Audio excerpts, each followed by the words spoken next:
In this lesson, we'll take a look at the tools we have that affect areas. Bring up the New Objects menu and select Common. From there, check out the subcategory Game. We will be working with the first 3 tools here. The Trials Evo game world comes already populated with all kinds of objects and foliage, some of which cannot be selected with the cursor. If you want to get rid of any of these items, the Area Clear tool is your friend. Area Clear only works on objects that are in the base world, so objects that you place will not be affected. Spawn this tool in the editor and place it near some base world objects or foliage. By default, the Area Clear tool is set to remove trees and shrubs, and the red dotted lines that create a circle surrounding the tool icon represent the affected area. Any bushes or trees that are within that bubble should immediately disappear. Bring up the Properties menu and you can alter the options to be a bit more specific about what is deleted. Trees, shrubs, and grass should speak for themselves, and base world objects is any object that appears in the game world when you open a new track. Next, let's take a look at the Area Condition tool, which is used to alter the environment settings. When you spawn this tool in the editor, it is surrounded by blue dotted lines that create a bubble. This bubble is the area within which this tool is activated. As your target object enters the bubble, the effects will begin to appear. This bubble can of course be resized using the triggers. Keep in mind that this is a global effect. The area only determines when the effect is activated. The changes it makes to the environment will be visible in the entire game world. Now let's open the Properties menu and see what we've got. First are some object physics properties that we've already discussed. The first property we're going to talk about is Reacting Object. This determines what object activates the area condition.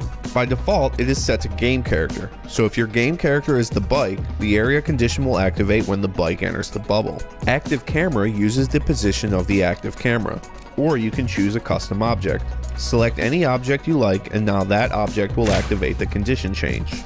Fade determines how quickly the effect occurs. With the fade set to 100, there is a gradual change. At the outside edge of the bubble there is 0 effect, but as you move into the bubble more, the change occurs gradually. Only at the center of the bubble do you get the full new look. Alternately, if you turn the fade down to 0, you will get the full effect as soon as you enter the bubble. The intensity slider will adjust how much of the effect is applied when the tool is fully activated. Set to 100, you get the full new effect. Set to 0, you don't see any change at all. Later, when we get into how to adjust these values on the fly during gameplay, this will be a useful setting for creating environment changes with no need for physics objects.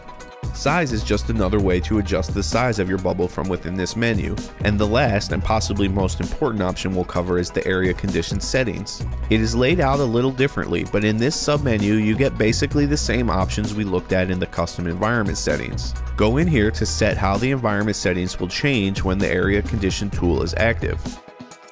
The last area tool we will cover is the Area Selector. This tool is used to easily select a number of objects at once. If we fire up the properties, we have a few options. In the variations, we have the option to use the tool as a sphere or a cube.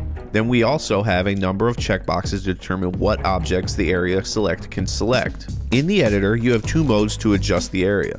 By default, the triggers will scale the area up and down, but you can also switch to rotation mode by hitting the Y button. Now the triggers will rotate the area. There are 2 ways to use the Area Selector as well. You can either resize the tool and select everything within it, or move the tool around, selecting everything you want to include. In both cases, you will use the A button to make the selection. Once your selection is made, back out with B, and you now have all those objects selected. You can move them, delete them, group them, or whatever else you might want to do with a bunch of objects at once.